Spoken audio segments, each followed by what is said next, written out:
Kwa majina naitwa Asteria Locket Edward, natokea mkoa wa Kilimanjaro, halmashauri ya Moshi Manispaa. Nafanya kazi kituo cha afya Shirimatunda. Kwa sasa nina miaka 3. Kwanza kabisa nilivutiwa kujiunga na mradi huu kwa sababu ulikuwa unatoa mafunzo bure kabisa. Kama tunavyofahamu, masomo mengi ya kuhusu uongozi unalazimika kupitia pesa, lakini mradi huu ulikuwa unatoa mafunzo bure. Kwa hiyo nilichukua kama fursa ya kujiendeleza katika masuala mazima ya uongozi.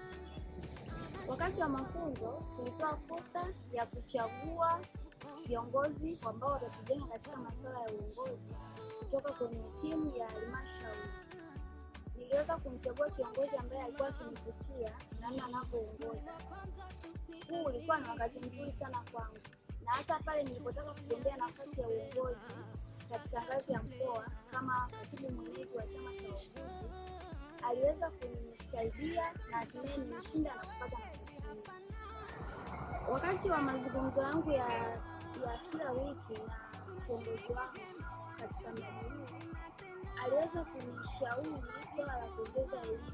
Elimu yangu ni muuguzi ngazi ya cheti. Kwa hiyo tuliweza kuweka mipango ya kuendeleza kielimu ili niweze kuendelea na doktora. Kwa hiyo amenipa hamasa ya kuendelea kukua kielimu. Kwa hiyo kupitia mradi wa klasi nimeweza kupata msisimuko wa kuongeza elimu. Kwanza kabisa katika utendaji wangu wa kazi nimeongezeka katika kujiamini.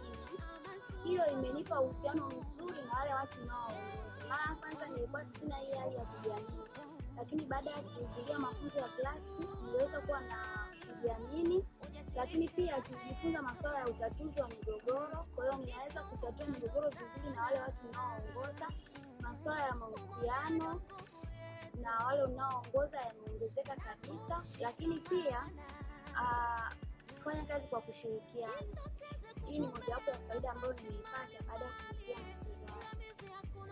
Majukumu niliyopewa, bado nimeendelea kuwa mwakilishi wa kamati ya uendeshaji wa hospitali. Kwa hiyo ina maana nafasi yangu imeendelea kubaki pale pale, lakini nimepata tu hiyo nafasi ya kuongoza zaidi katika ukubwa. Mara ya kwanza nilikuwa naongoza tu katika hospitali iliyopo, lakini sasa ninasimamia sio chini ya wauguzi 1250 katika mkoa mzima wa Kilimanjaro. Kwa hiyo nimevuka viwango kutoka kwenye halmashauri mpaka kwenye mkoa. Kwa hiyo hii imeniongezea nafasi ya kujuana na watu wengi. Nimekuwa na mtazamo chanya. Mara ya kwanza nilikuwa natazama kwamba uongozi, kumpa mwanamke uongozi ni kama kumwongezea majukumu, kwa sababu wanawake tunakuwa na majukumu ya kifamilia na majukumu ya kikazi. Lakini kupitia mradi wa klasi tumefundishwa namna ya kugawa muda katika majukumu, ukiwa kama mama, ukiwa kama kiongozi. Kwa hiyo imenipunguzia hali ya msongo wa mawazo, kuona kwamba ninaweza kufanya majukumu yote pasipokuwa na wasiwasi. Wafanyakazi wenzangu wananitazama kama kiongozi jasiri, ndio maana hata zinapotokea fursa zingine, kwa mfano hata kuwania hiyo nafasi ya katibu mwenezi mkuu, chachu hiyo ilianzia kuanzia kazini. Wenzangu waliniambia unaweza, jaribisha kugombea hii nafasi na utashinda. Kwa hiyo ina maana tayari wamekuwa na mtazamo chanya kuanzia pale kazini, na hiyo imeendelea kunijengea uwezo wa kuendelea kuwania nafasi mbalimbali. Na hata viongozi wangu wamekuwa wakinipongeza namna ambavyo naweza kufikia malengo ambayo nimepewa, kwa sababu nimeshajifunza kuhusiana na swala zima la kufanya kazi kwa umoja. Kwa hiyo ninagawa majukumu na sasa situmii nguvu kubwa kama zamani kufanya mwenyewe. Sasa naweza kugawa majukumu na kufikia malengo.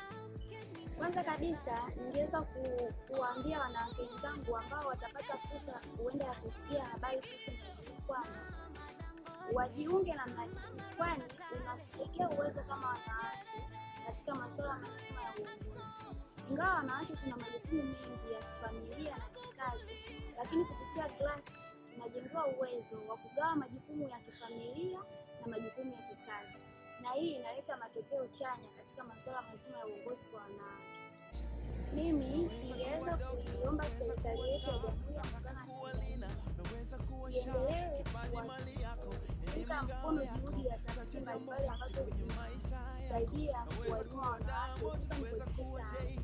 Kama tunavyojua, 60 mpaka 75% ya watumishi wa afya ni wanawake.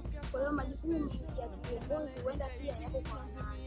Kwa hiyo wanawake wakiwezeshwa kupewa uwezo katika masuala mazima ya uongozi, italeta matokeo chanya katika ngazi ya vituo mpaka taifa kwa ujumla. Plus empowering women in healthcare sector.